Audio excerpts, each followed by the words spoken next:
I get this question about once a week. What are the best video settings for the Canon DSLR cameras? So let me start off by eliminating two things that you could take off the list, and those are aperture and ISO. Aperture, I really can't tell you what to set it on because it depends on the type of look you're going after, with the shallow depth of field or not. And the other one's ISO. ISO is kind of there for exposure, how you're going to set the exposure. I will say you don't want to go too far north of, let's say, 1600, especially like on the Canon T2i. Then it gets really noisy. Obviously, you're going to need to use aperture along with the ISO to get the right exposure, but at least to get you in the ballpark. Those two ingredients are pretty much taken off the list. So the first thing I can tell you about what's on the list is shutter speed. So basically, if you're going for a filmic look, you're going to pretty much double the frame rate. So if you're shooting at 24 frames a second, you're going to want a 1/50th of a second shutter speed. And if you're shooting at 60 frames per second, you're going to go with 125th frames per second shutter speed. Now I will tell you, those are kind of just a guideline, a rule, but I've shot at much higher shutter speeds and it's worked wonderful, especially if you're shooting something like myself, which is just basically a moving head. If you're just getting your feet wet with the camera, I think one of the best settings for picture styles is standard. I use it 90% of the time. If you're outside filming a landscape, for instance, you might want to try landscape.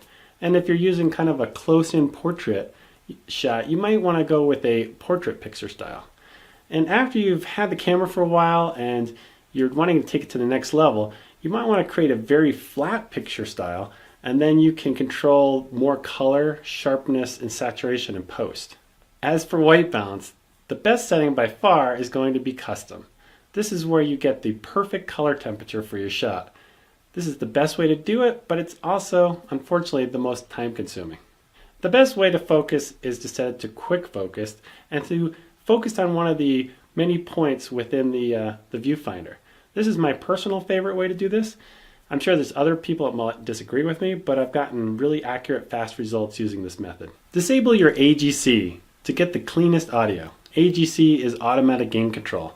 I use a hack method for this, but there are other ways to do this as well, such as buying a JuiceLink box or use a software hack if you're brave enough to install it on your camera.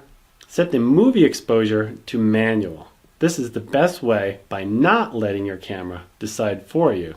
Grid display to grid 1. This helps me get my composition just right. Disable your highlight tone priority. I've done many tests with this and I found it's just best to leave it off. Auto lighting optimizer is set to standard. Again, I've done a lot of tests with this and I find that this setting not only helps my portrait photos, but it even helps when I do video interviews and the lighting is not quite even on the person's face. Well, that's about it for the best settings you can use on your Canon DSLRs for video. Thanks for watching, and thanks for Darren for letting me do another guest post again.